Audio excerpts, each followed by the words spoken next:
ప్రభువును రక్షకుడైన యేసుక్రీస్తు నామమున ఈ యొక్క కల్వరి టీవీ చూస్తున్న అందరికీ కూడా గ్రేషియస్ ప్యారడైజ్ మినిస్ట్రీస్ తరపున శుభాభివందనాలు తెలియజేస్తున్నాను. ఎట్లా ఉన్నారు? క్షేమమే కదా అందరూ? మనము మరి ఈ లోకంలో ఉన్నప్పుడు ఎట్లా జీవించాలి అన్నది, ఏ విధంగా జీవించాలన్నది వాక్యం మనకి ఎంతగానో తెలియజేస్తుంది. మరి వాక్యానుసారంగా మనం జీవిస్తున్నామా లేదా అన్నది మనం ఎట్లా మనము ఏం చేసుకోవాలి, ఎప్పుడు కూడా సరి చేసుకుంటూ ఉండాలి. కాబట్టి మనము యొక్క మహాదేవుడు అయినటువంటి మన దేవుని యొక్క ప్రత్యక్షతలో ఆయన ఎదుర్కొనాలి అంటే మనం ఏ విధంగా సిద్ధపాటు కలిగి ఉండాలి అన్నది ఈరోజు మనము ధ్యానం చేద్దాము. అపోస్తలుడైనటువంటి పౌలు తీతుకు రాసినటువంటి పత్రిక 2వ అధ్యాయము 13వ వచనం చదువుతున్నాను. తిమోతికి రాసినటువంటి పత్రిక 2వ అధ్యాయము 13వ వచనము. అనగా మహాదేవుడును మన రక్షకుడనైన యేసుక్రీస్తు మహిమ యొక్క ప్రత్యక్షత కొరకు ఎదురుచూచుచు ఈ లోకంలో స్వస్థ బుద్ధితోనూ నీతితోనూ భక్తితోనూ బ్రతుకుచుండవలెనని మనకు బోధించుచున్నది.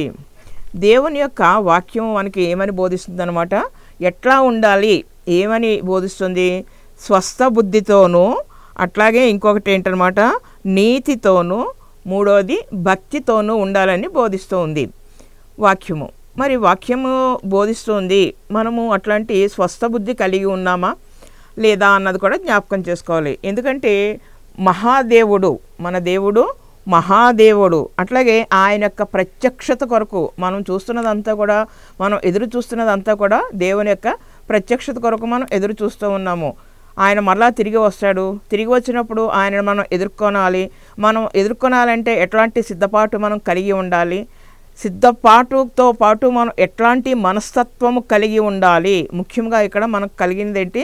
మన యొక్క మనసు ఏ విధంగా ఉండాలి, మనస్తత్వం ఏ విధంగా ఉండాలి అన్నది ఇక్కడ బోధిస్తోంది. స్వస్థ బుద్ధి కలిగి ఉండాలి అని, నీతి కలిగి ఉండాలని, అలాగే మరి భక్తితో బ్రతకవాలని దేవుని యొక్క వాక్యం మనకి తెలియజేస్తుంది. మొట్టమొదటిగా కనుక చూసుకుంటే స్వస్థ బుద్ధి అంటే ఎక్కడ చూసినా మనకి సువార్త మహాసభలు జరుగుతూ ఉంటాయి, సువార్త అందిస్తూ ఉంటారు. కొన్ని చోట్ల కనుక చూసుకుంటే స్వస్థత మహాసభలు అంటారు. అబ్బో, స్వస్థత మహాసభలు అనేదానికి ఇసుకేస్తారాలన్నంత జనం వెళ్తూ ఉంటారు. అంటే అనేక రకాలైనటువంటి శారీరక సంబంధమైనటువంటి బాధలతోటి పీడించబడుతున్నటువంటి ప్రతి వారు కూడా ఈ యొక్క స్వస్థత మహాసభలకి వెళ్ళడం జరుగుతూ ఉంటుంది, వెళ్తూ ఉంటారు.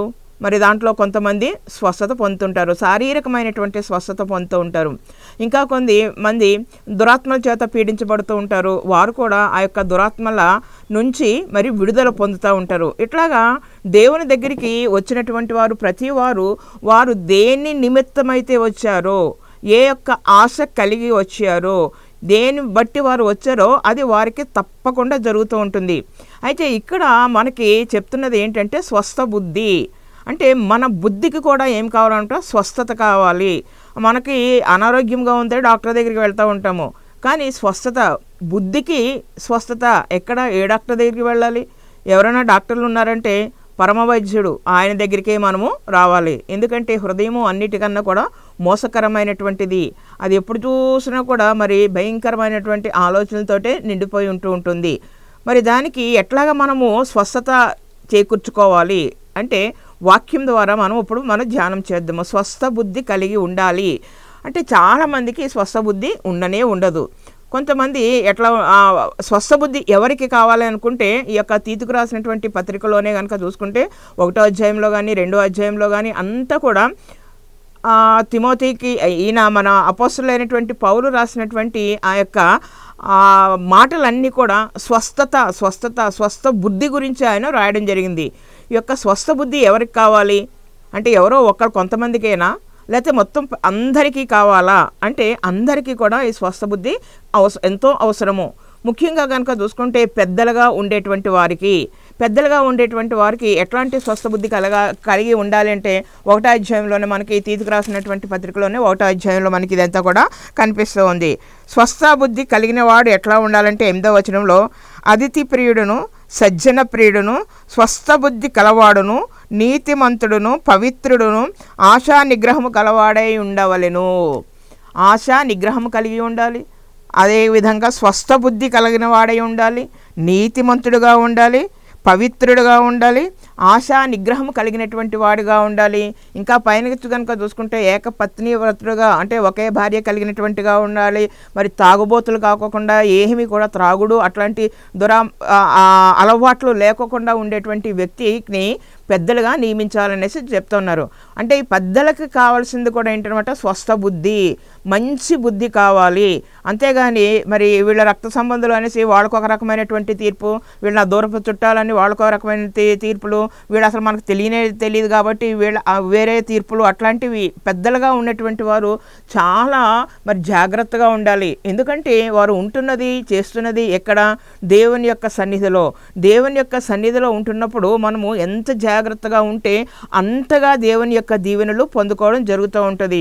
అట్లాగే పెద్దలుగా ఉన్నటువంటి వారు, అలాగే మరి యవ్వనస్తుల్లో కనుక చూసుకుంటే పురుషుల్లో కూడా యవ్వనస్తులు, అనేక మంది యవ్వనస్తులు ఉంటారు. యవ్వనలోకి రాగానే వాళ్ళలో వస్తున్నటువంటి శారీరకమైనటువంటి మార్పులకి వాళ్ళు రకరకాలైనటువంటి భయంకరమైనటువంటి అలవాట్లకి వెళ్ళిపోతూ ఉంటారు. రకరకాలైనటువంటి చెడు అలవాట్లకి వాళ్ళు వెళ్ళిపోవడం జరుగుతూ ఉంటుంటుంది.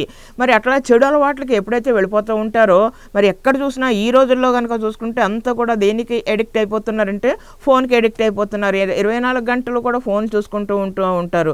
మరి భయంకరమైనటువంటి దృశ్యాలు చూస్తూ ఉంటారు. అట్లాగే భయంకరమైనటువంటి పనులు కూడా వాళ్ళు చేయడము జరుగుతూ ఉంటుంది. అవన్నీ కూడా మరి యవ్వనస్తులు కూడా, అందుకనే దేని చేత యవ్వనస్తుడు శుద్ధి నందుతాడు అంటే వాక్యం వలన మాత్రమే. అంటే వాక్యము స్వస్థ బుద్ధిని ఇచ్చేది ఎవరికి, పెద్దలకి ఇస్తూ ఉంటుంది, అలాగే యవ్వనస్తులకు కూడా ఇస్తూ ఉంటుంది. మరి స్త్రీలకి ఇంకా ముఖ్యమైనటువంటిది, స్త్రీలు ఉన్నారనుకోండి, వృద్ధులైనటువంటి స్త్రీలు, ఈ యొక్క పెద్దవారైనటువంటి స్త్రీలు, వృద్ధులైనటువంటి స్త్రీలు, వీళ్ళు ఇంటింటికి కూడా తిరుగుతూ, ప్రతి ఇంటికి కూడా వెళుతూ ముచ్చట్లు పెట్టుకుంటూ ఉంటారు. ముసలమ్మ ముచ్చట్లు పెట్టుకుంటూ ఉంటారు. ముసలమ్మ ముచ్చట్లు ఏవో ఆ ముచ్చట్లు ఈ ముచ్చట్లు పెట్టుకుంటే ఓకే, కానీ ఎట్లా ఉంటారనమాట, కొండెములు చెప్పేటువంటి వారుగా. కొండెలంటే ఒకళ్ళ మీద ఒకళ్ళకి లేని పోని అన్నీ కూడా కొట్లాట్లు పెట్టేటువంటి మనస్తత్వం కలిగి ఉంటారు. వాళ్ళకి ఏది తోస్తుందో అది చెప్పేస్తూ ఉంటారన్నమాట. నిజం గురించి ఆలోచన చేయకోకుండా ఇష్టం వచ్చినట్లుగా వాళ్ళు చెప్పడం జరుగుతూ ఉంటుంది. కాబట్టి వాళ్ళకు కూడా ఏమైపోతుందన్నమాట, స్వస్థ బుద్ధి కావాలి. అలాగే ఈ యొక్క వృద్ధులు కూడా 24 గంటలు, ఇదివరకు అయితే మరి ద్రాక్షారసం తాగేవారేమో, కానీ ఇప్పుడు కనుక చూసుకుంటుంటే వృద్ధులైనటువంటి వారు చాలామంది భయంకరమైనటువంటి మద్యానికి బానిసలైపోతూ ఉన్నారు. ముఖ్యంగా మరి పెద్దవాళ్ళు కొన్ని రాష్ట్రాల్లో కనుక చూసుకుంటే, ఈ ప్రాంతంలో కనుక చూసుకుంటే మరి స్త్రీలు పురుషులు కూడా కూర్చుని త్రాగేటువంటి పరిస్థితి.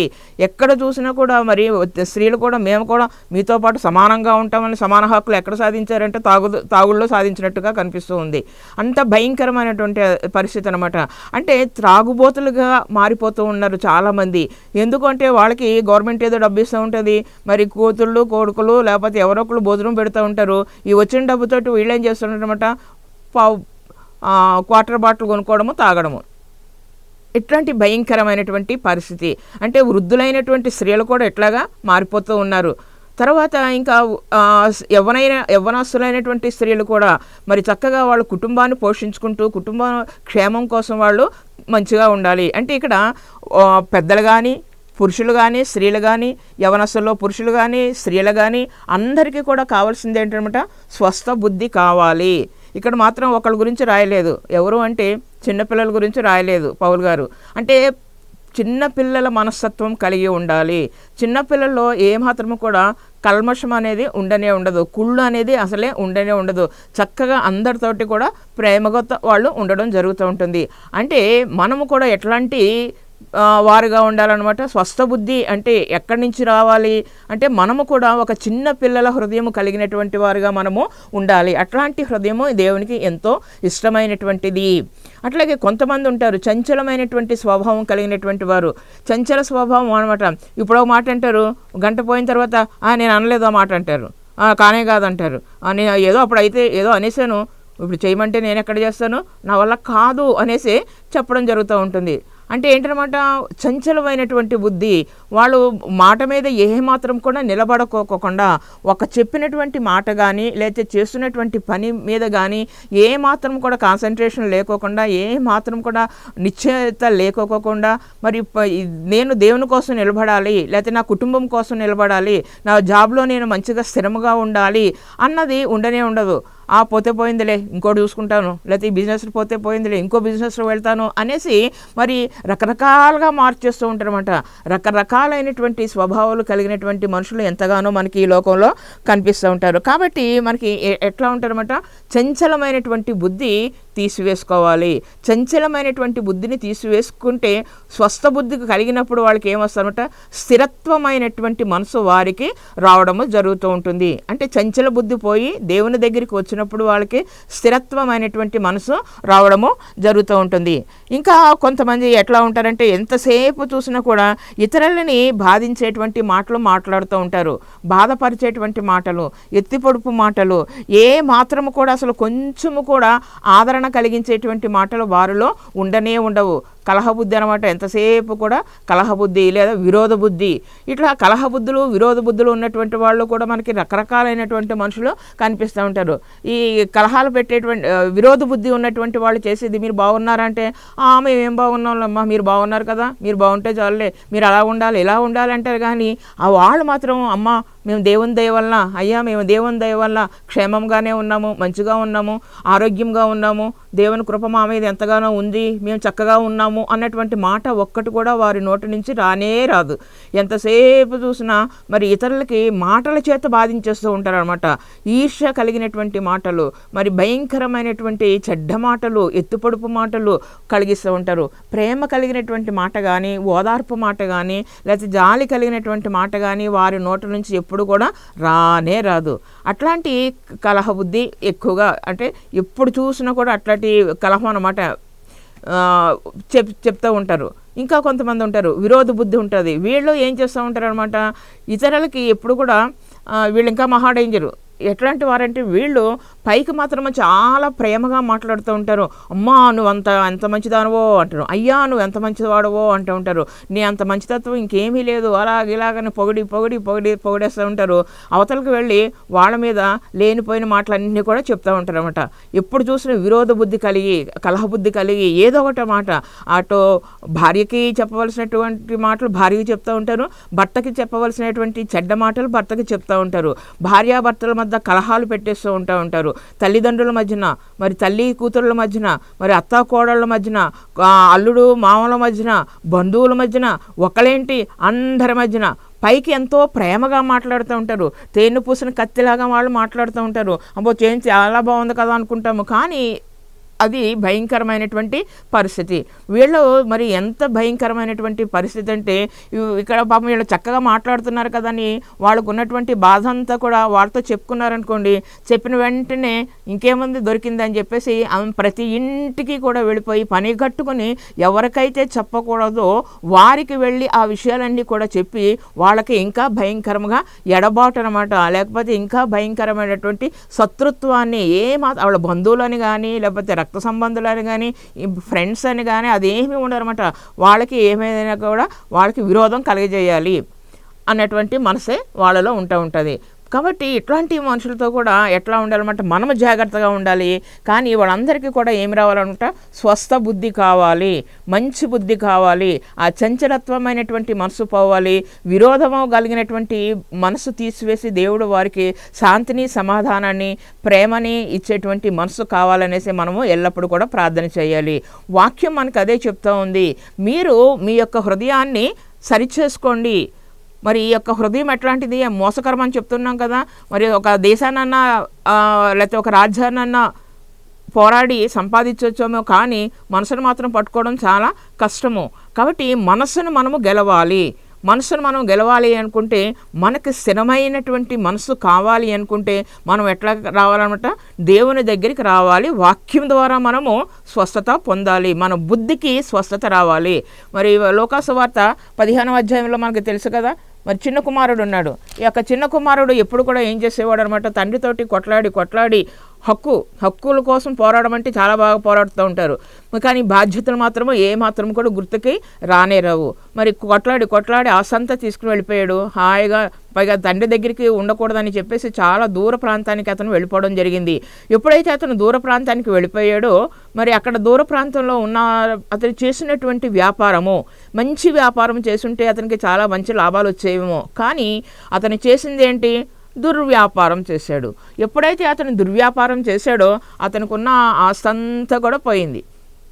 ఎంతసేపు తిని తాగి మరి ఇష్టానుసారంగా భయంకరంగా వ్యభిచారంలో ఉంటే ఆ కొండలైనా తరిగిపోతాయి. అట్లాగే ఇతని యొక్క ఆస్తంతా కూడా అయిపోయింది, ఏమీ లేదు. పోయి ఆ దేశంలోనే వీళ్ళకి కరువు కూడా వచ్చింది, తినడానికి తిండి కూడా లేనటువంటి పరిస్థితి. ఇప్పుడు ఆఖరికి పందుల పొట్టు కూడా అతనికి దొరకలేదు. అసలు ఎప్పుడు పొట్టు అంటే ఏంటో కూడా అతనికి తెలియదు. అట్లాంటి అతనికి మరి ఆకలి అంటే ఎంత, ఆకలి యొక్క బాధ అతనికి తెలిసినప్పుడు అప్పుడు అతనికి ఏమొచ్చిందనమాట? తండ్రి జ్ఞాపకం వచ్చాడు. అప్పుడు అనుకున్నాడు అనమాట, అయ్యో నా తండ్రి దగ్గర మరి అక్కడ ఎంతోమంది పనివారు ఉన్నారు, వారికి 3 పూట్ల ఆహారం దొరుకుతుంది కదా, నేను నా తండ్రి దగ్గరికి వెళ్తాను, కానీ ఇప్పుడు నేను హక్కుల గురించి మాట్లాడటానికి లేదు, నేను అన్నీ కూడా కోల్పోయాను, పోగొట్టుకున్నాను, కాబట్టి నీ కుమారుణ్ణి అనిపించుకోవడానికి కూడా నాకు యోగ్యత లేదు. ఈ లోకపు తండ్రికి అలాగే పరలోకపు తండ్రికి విరోధంగా నేను పాపం చేశాను, కాబట్టి నీ పనివారిలో నాకు కూడా ఒక పనివారుగా ఉండేటువంటి మరి భాగ్యం దయచేయమని అడుగుతాను అనుకుని వెళ్ళాడు. కానీ మరి ఆ యొక్క తండ్రి తనకి అంటే ఎప్పుడు వచ్చాడు అతను? బుద్ధి వచ్చినప్పుడు. అంటే అంతకుముందు అతనికి బుద్ధి లేదని బాగా తెలిసిపోతుంది. బుద్ధి వచ్చినప్పుడు ఎక్కడికి వస్తారనమాట? తండ్రి దగ్గరికి వస్తారు. ఏ తండ్రి? ఈ లోకపు తండ్రా పరలోకపు తండ్రా? ఈ లోకపు తండ్రి అయినా పరలోకపు తండ్రి అయినా ఏ తండ్రి అయినా కూడా బిడ్డల యొక్క క్షేమం కోసమే అతను పని చేయడం జరుగుతూ ఉంటుంది. హల్లెలూయా. మరి పరలోకపు తండ్రి, మన తండ్రి ఎంత గొప్పవాడు. ఆయన చక్కగా తనకు వచ్చినటువంటి ఆ యొక్క కుమారుని ఎట్టి పరిస్థితుల్లో కూడా త్రోసి వేయకోకుండా చక్కగా ఆదరించాడు. కాబట్టి మనకి కావాల్సింది ఏంటంటే మొట్టమొదటిగా శారీరక సంబంధమైనటువంటి స్వస్థత కన్నా ముఖ్యమైనటువంటిది మనస్సుకి స్వస్థత కావాలి, స్వస్థ బుద్ధి కావాలి. మన యొక్క బుద్ధికి స్వస్థత ఉండాలి. అది స్వస్థతకి, ఆ బుద్ధికి స్వస్థతకి మందులు ఎక్కడా దొరకవు. శారీరకంగా అయితే మనకి బోడని హాస్పిటల్స్ ఉన్నాయి, కానీ బుద్ధికి మాత్రం స్వస్థత ఎక్కడ దొరుకుతుంది అనమాట? పరిశుద్ధ గ్రంథంలోనే మనకి దొరుకుతూ ఉంటుంది. దేవుని దగ్గరికి వచ్చినప్పుడు మాత్రమే మనకి శాంతి సమాధానము దొరుకుతూ ఉంటుంది. అలాగే రెండోది కనుక చూసుకుంటే ఇంకోటి ఏమన్నారన్నమాట, అక్కడ నీతిగా బ్రతకాలి అని చెప్తూ ఉన్నారు. నీతిగా బ్రతకాలి అంటే నీతిమంతుడు ఎవరు? నీతిమంతుడు అనుకుంటే ఆదికాండము 6వ అధ్యాయము 9వ వచనంలో మనకు ఒక మాట ఉంది. ఆదికాండము 6వ అధ్యాయము 9వ వచనంలో నోవహు గురించి అక్కడ వ్రాయబడి ఉంది. నోవహు దేవుని దృష్టికి ఎట్లా ఉన్నాడనమాట? నీతిమంతుడిగా ఉన్నాడు. మనుషుల దృష్టిలో కూడా నీతిమంతుడుగా ఉన్నాడు, దేవుని దృష్టిలో కూడా నీతిమంతుడుగా ఉన్నాడు. అదేవిధంగా ఆ తరంలో అతను ఎట్లా ఉన్నాడు అనమాట? నిందారహితుడుగా ఉన్నాడు. ఏ మాత్రం కూడా నిందలు లేనటువంటి వాడుగా ఉన్నాడు. మూడవది ఇంకోటి ఏంటంటే అతను దేవునితో కూడా నడిచినటువంటి వాడు. ఇక్కడ నోవహు అంటే ఒక మనిషిలో ఉన్నటువంటి ఒక మంచి మరి ఆ పనులు, లేకపోతే అతనిలో ఉన్నటువంటి మంచితనాన్ని మనము జ్ఞాపకం చేసుకోవాలి ఎప్పుడు కూడా. నోవహు మరి దేవుని యొక్క కృప ఎందుకు పొందాడంటే ఇవన్నీ ఉన్నందువలన దేవుని యొక్క కృప పొందుకున్నాడు. నీతిమంతుడిగా ఉన్నాడు, అతనిలో ఏ చెడుతనము కూడా లేదు అని అందరూ కూడా చెప్తున్నారు. చక్కగా నీతిమంతుడుగా ఆయన ఉన్నాడు. అలాగే మరి ఇంకోటి ఏంటనమాట, అతను ఆ యొక్క తరమ వారిలో నిందారహితుడుగా ఉన్నాడు. దేవుని యొక్క కన్నులు ఎప్పుడు కూడా లోకమంతా కూడా దృష్టిస్తూనే ఉంటుంది, చూస్తూనే ఉంటాడు. ఏ మనిషి ఎట్లా జీవిస్తున్నాడు, ఏ మనిషి యొక్క ఆలోచన ఏ విధంగా ఉంది, హృదయ ఆలోచనలు ఎరిగినటువంటి వాడు, వాళ్ళు చేస్తున్నటువంటి పనులు చూస్తున్నటువంటి దేవుడు. కాబట్టి ఆయన కనుదృష్టిని కప్పి మనం ఏమి కూడా చెయ్యలేము. మనం ఏదో ముసుగేసుకుని చేద్దాం అనుకున్నా కూడా అది దేవుని దగ్గర కుదరదు. మనుషులకైతే అర్థం కాదు, కానీ దేవునికి సమస్తము కూడా తెలుసు. మరి ఆయన చూస్తున్నప్పుడు ఆ తరంలో గనక చూసుకుంటే ఎవరు మంచివారు అని చూసుకుంటే నోవహు దేవుని యొక్క కృప పొందుకున్నాడు. నోవహు దేవునితో కూడా నడిచాను అనుంది. అంటే దేవునితో కూడా నడవడం అంటే దేవునితో పాటు తన యొక్క కుటుంబాన్ని కూడా చక్కగా నడిపించేటువంటి వాడు, కుటుంబమే కాదు, తన యొక్క బంధువులే కాదు, ఆ పట్టణము లేకపోతే ఆ యొక్క గ్రామంలో ఉన్నటువంటి అందరినీ కూడా మరి దేవుని యొక్క మాట ఎప్పుడు కూడా చెప్తూ ఉండేటువంటి వాడు. అందుకని అతను నీతిమంతుడిగా తీర్చబడ్డాడు. అతనిలో ఏ విధమైనటువంటి ఒక్కళ్ళు కూడా వాడు తాగుబోతండి, వాడు తిరిగిపోతండి, వాడు అబ్బో వాడు నోరు భయంకరమైనటువంటి కంపౌండ్ బాబోయ్ వాళ్ళతో మాట్లాడలేము అన్నటువంటిది ఒక్క మాట కూడా అతని మీద లేదు. మంచి మనిషి మీద అందరూ కూడా చాలా మంచివాడండి, చాలా మంచివాడు, అందరినీ కూడా ప్రేమించేటువంటి వాడు, అందరినీ క్షమించేటువంటి వాడు, అందరి కోసం అతను ప్రార్థన చేసేటువంటి వాడు. అట్లాగా కొంతమంది గురించి మనము వినటం జరుగుతూ ఉంటుంది. అట్లాంటి వారిలో నోవహు ప్రథముడుగా మనం చెప్పొచ్చు. అందుకనే మరి అటు కుటుంబంతో నడుస్తున్నాడు, తన యొక్క రక్త సంబంధులతోటి, తన ఒక గ్రామస్తులతోటి, అందరితోటి నడుస్తూ వారందరికన్నా కూడా ముఖ్యంగా దేవునితోటి అతను నడవడం ప్రారంభించాడు. హల్లెలూయా. మరి మనము కూడా ఎట్లా ఉండాలంటే, మనమే ఒక్కళ్ళనే, నేను ఒక్కదాన్నే రక్షణ పొందితే సరిపోదు, నా కుటుంబం రక్షణ పొందాలి అనుకొని వెంటనే ఏం చేయమంటే కుటుంబాలని అందరూ కూడా చక్కగా మరి దేవుని యొక్క పనిలో ముందుకు రావడానికి వాళ్ళని తోడుకుని రావాలి. వాళ్ళ యొక్క మనసుని దేవుని వైపు త్రిప్పడం నేర్చుకోవాలి. అట్లాగే అందుకనే అతను దేవుని యొక్క కృప పొందడము జరిగింది. దేవుని యొక్క కృప పొందుకున్నాడు కాబట్టి నోవహు ఆ తరంలో మరి ఎంత చక్కగా మరి దీవించబడ్డాడు. అతను కడుతూనే ఉన్నాడు. దేవుడు చెప్పాడు మాట, నోవహు మరి ఇదిగో భయంకరమైనటువంటి జలప్రళయం రాబోతుంది, నువ్వు ఓడ సిద్ధం చేసుకో అంటే మరి అతను ఒక్కడే పనిచేశాడా? లేదు. అతనితో పాటు అతని యొక్క భార్య కూడా పనిచేసింది. భార్యే కాదు, అతని యొక్క 3 కుమారులు పనిచేశారు, 3 కోడళ్ళు కూడా అక్కడ పనిచేయడం జరిగింది. అంటే కుటుంబం అంతా కూడా ఆ తండ్రికి సహకరించారు. చక్కగా ఆ యొక్క ఓడని వాళ్ళు సిద్ధం చేసుకుంటూ ఉన్నారు. అందరూ చూస్తున్నారు. ఏంటయ్యా అంటే దేవుడు చెప్పాడు, దేవుని యొక్క మాట నేను మీకు చెప్తున్నాను, రాబోయే కాలంలో భయంకరమైనటువంటి పరిస్థితులు ఎదుర్కోవాలి మనము. భయంకరమైనటువంటి జలప్రళయం వస్తుంది, ఆకాశం నుంచి మరియు వర్షం వస్తుంది. ఆ యొక్క వర్షంతో అందరూ కూడా మునిగిపోయేటువంటి ప్రమాదం ఉందంటే అందరూ మరి నోవహుని ఏమన్నారు అంటే పిచ్చోడు అన్నారు, వీడికి ఏం తెలియదు అన్నారు. అంతా కూడా హేళన చేస్తూ ఉన్నారు. చక్కగా ఇళ్ళు కట్టుకుంటూనే ఉన్నారు, పంటలు పండించుకుంటూనే ఉన్నారు, వివాహాలు చేసుకుంటూనే ఉన్నారు, చక్కగా విందులు విలాసాలు జరుగుతూనే ఉన్నాయి. కానీ మరి నోవహు అయితే వాటికి ఏ మాత్రం కూడా అతను వెళ్ళకోకుండా తన యొక్క పని, దేవుడు చెప్పినటువంటి పనిని చక్కగా ఆయన చేయడము మొదలుపెట్టాడు. దేవుని యొక్క పనిని పూర్తి చేశాడు. పూర్తి చేసిన తర్వాత మాత్రమే భయంకరమైనటువంటి జలప్రళయము ఈ భూమి మీదకి రావడము జరిగింది. దేవుడు చెప్పినటువంటి మాట ఏది కూడా వ్యర్థము కానే కాదు, ఒక్క మాట కూడా తప్పిపోదు. మరి అక్కడ భయంకరమైనటువంటి జలప్రళయము రావడం జరిగింది. అలాగే ఇంకా రాబోయే కాలంలో కనుక చూసుకుంటే మనకు ఎన్నో భయంకరమైనటువంటి పరిస్థితులు మనం ఎదుర్కోవాల్సి వస్తూ ఉంటుంది. అయినా కూడా మనం దేని గురించి కూడా భయపడకోకుండా మనం ఎట్లా ఉండాలన్నమాట, నీతిమంతులుగా మనము కూడా నీతి పరులుగానే ఉండడానికి మన యొక్క ప్రయత్నం మనము చేయాలి. ప్రతి మాటకి కూడా అబద్ధం చెప్పడము, ప్రతి మాటకి కూడా సణుక్కోవడము, ప్రతి మాటకి విసుకోవడము, కోపపడిపోవడము, ఇవన్నీ కూడా హృదయంలో నుంచి తీసివేసుకొని చక్కగా ఏ మాత్రము కూడా నింద లేకోకుండా జీవించడం నేర్చుకోవాలి. దేవునితో పాటు నడవడము నేర్చుకోవాలి.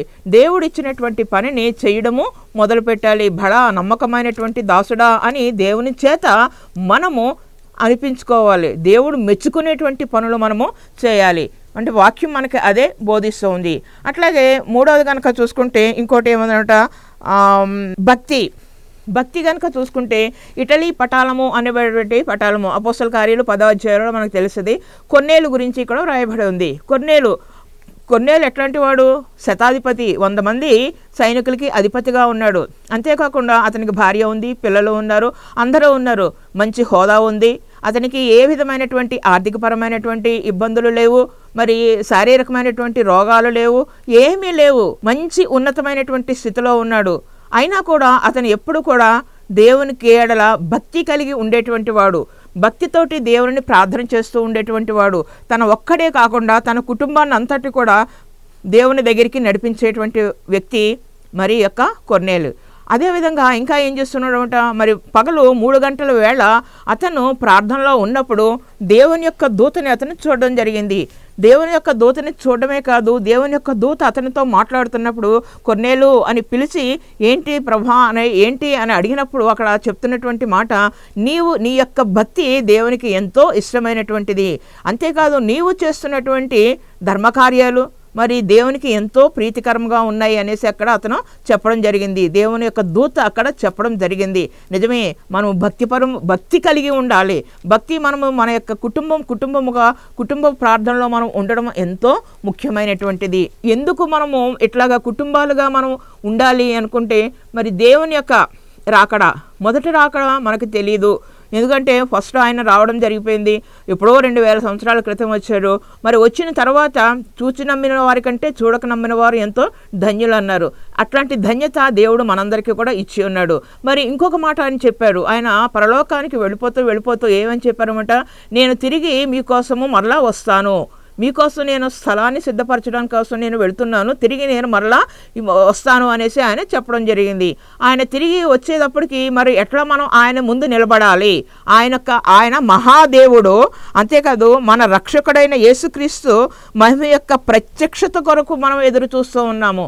ఆ యొక్క ప్రత్యక్షత కొరకు మనం ఎదురు చూస్తున్నప్పుడు ఆ ప్రత్యక్షతలో ఆయనని ఎదుర్కోవడానికి మనం వెళ్ళేటప్పుడు మనము మరి ఎత్తబడేటువంటి గుంపులో ఉన్నామా లేదా? ఎత్తబడేటువంటి గుంపులో మనం ఉండాలంటే మనము మరి వాక్యం ద్వారా, ఇప్పుడు మనం జీవించి ఉన్నాం కాబట్టి వాక్యం ద్వారా మనల్ని మనం ఏం చేసుకోవాలన్నమాట, సరి చేసుకోవాలి. ఎట్లా సరి చేసుకోవాలంటే మరి మనము స్వస్థ బుద్ధి కలిగి ఉండాలి. మనలో చంచల బుద్ధి కానీ, లేకపోతే విరోధ బుద్ధి కానీ, కలహ బుద్ధి కానీ లేకోకుండా చిన్నపిల్లలకి ఉన్నటువంటి మనస్తత్వాన్ని మనము కలిగి ఉండాలి. అదేవిధంగా నోవహు ఏ విధంగా అయితే నీతిమంతుడుగా దేవుని యొక్క కృప పొందాడో మనము కూడా నీతిమంతులుగా జీవించాలి. అంతే, ఇంకా జీవించడానికి కాదు, జీవించాను అనేసి మనం తీర్మానం చేసుకోవాలి. అదేవిధంగా కొన్నేళ్ళు ఏ విధంగా తన యొక్క కుటుంబాన్ని రక్షించుకోవడం కోసం కుటుంబ ప్రార్థనలో అందరినీ కూడా మరి తీసుకుని రావడము, కుటుంబమే కాకుండా తన యొక్క బంధువులకి, తన యొక్క స్నేహితుల్ని అందరినీ కూడా పిలిచి మరి ప్రార్థనలో ఏకీభవించేటట్టు చేయడము జరిగింది. అంటే వాక్యం మనల్ని ఏం చేస్తుందన్నమాట, సరిచేస్తూ ఉంటుంది.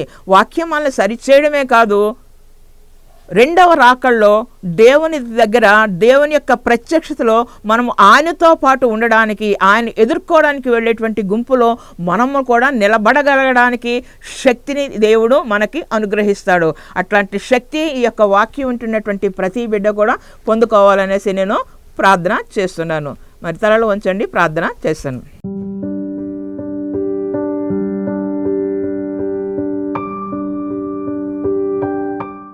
సకల శిష్యులకు కారణభూతుడైన మా దేవ, నీకే వందనాలు, స్తుతులు, స్తోత్రాలు. అవును తండ్రి ప్రభా, మరి నాయన స్వస్థ బుద్ధి కలిగి ఉండాలి అని మీరు సెలవిస్తూ ఉన్నారు తండ్రి. అవును ప్రభా, మరి నాయన దేన్నైనా పట్టుకోవచ్చేమో కానీ ప్రభా మరి నాయన మనస్సును పట్టుకోలేనటువంటిది నాయన. ప్రభా మరి నాయన అట్లాంటి మనసు తీసివేసి ప్రభా మరి నాయన చంచలమైనటువంటి మనసు తీసివేసి స్థిరమైనటువంటి మనసును దయచేయండి నాయన.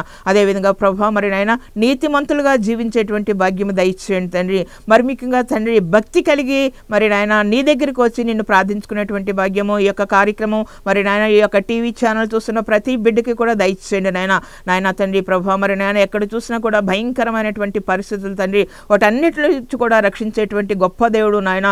నీవు మహాదేవుడు, గొప్ప దేవుడు నాయన, రక్షకుడు నాయన ప్రభా. మరి నాయన నీ యొక్క రక్షణ ఈ యొక్క కార్యక్రమం చూస్తున్న ప్రతి బిడ్డకి కూడా అనుగ్రహించలాగున ప్రభా మరి నాయన ప్రార్థన చేస్తుండగా తండ్రి, నీ యొక్క రెండవ రాకల్లో మేమంతా కూడా ఎత్తబడి ప్రభా నీతో పాటు యుగయుగాలు ఉండేటువంటి గొప్ప భాగ్యం దయచేయవలసిందిగా, నిండైన దీవెనలు కుమ్మరించవలసిందిగా త్వరలో రానున్న మన ప్రభువైన యేసుక్రీస్తు నామమున అడిగి వేడుకుంటున్నాం తండ్రి, ఆమేన్. మన తండ్రి అయిన దేవుని ప్రేమయు, మన ప్రభువైన యేసుక్రీస్తు కృపయు, పరిశుద్ధాత్మ కన్య సహవాసము సదాకాలము కలవరి ఛానల్ చూసిన ప్రతి బిడ్డ మీద కుమ్మరించబడునుగాక, ఆమేన్.